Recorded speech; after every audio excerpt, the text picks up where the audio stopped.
Hey guys, welcome to my channel. At mag-apply po pala dito tayo sa palayan po ng herbicide. Ito po, Frontier 200 OD, gawa po ng leads. Baka naman Frontier. Ito pala, yung palay pala natin ay 27 days na. May mga damo pa kasing hindi po nakaligtas sa pagkontrol natin ng tubig at sa pag-apply po ng early post-emergent na grass stop.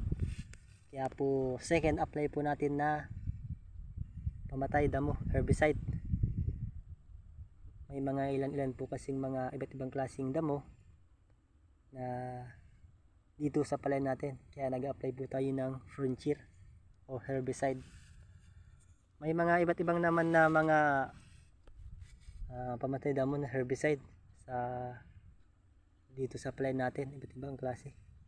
Ito kasi in-apply ko Frontier 200 OD. Kaya kasi mapatay nito ang mga iba't ibang damo. Kaya ito po in-apply natin dito sa palayan po natin. At bago pala kayo guys bumili ng herbicide na pamatay ninyo sa palayan po natin, ay dapat po ay tingnan nyo muna po yung mga damo kung anong klase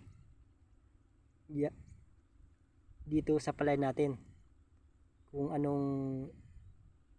grasses o broadleaves and sedges. Para may mga herbicide po kasing napapatay lang po ay grasses, katulad nga po ng ano yun, paisero. Ang mga napapatay lang po niya ay grasses, katulad ng marupagay at trigu-triguhan. Basta po iba't ibang grasses po. Kaya lang po mapatay ni paisero. Hindi po kayang mapatay ng mga sedges and broadleaves.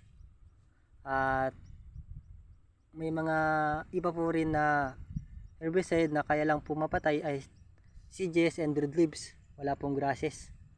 Katulad po ng basagran. Yan po. Ito kasing Frontier pang lahatan na damo. May active ingredients kasi ito na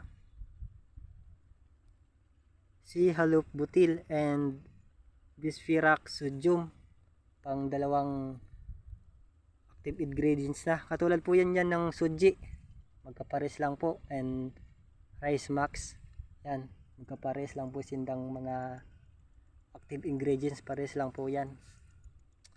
At sa pag-apply po pala ng ito Frontier herbicide na pag-apply dito sa plant natin, ay ang pinakababa po ay 15 to 21 days, 12 to 15 days kung mid post pa.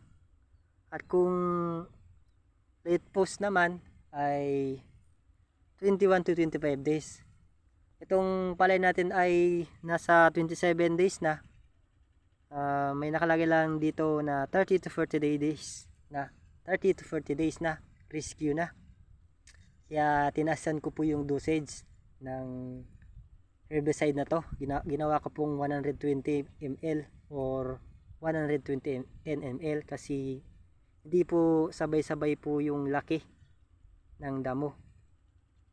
Kaya may mga ilan po na grupo na damo ay maliliit pa. Kaya ang in-apply ko lang 110 ml.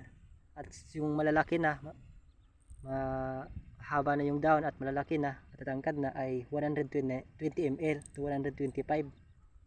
Mga ganyan po. Para hindi rin po mabansot yung palay natin at hindi po ma-stress kung malakas po yung dosage na i-apply dito sa palayan po natin. At yun lang po.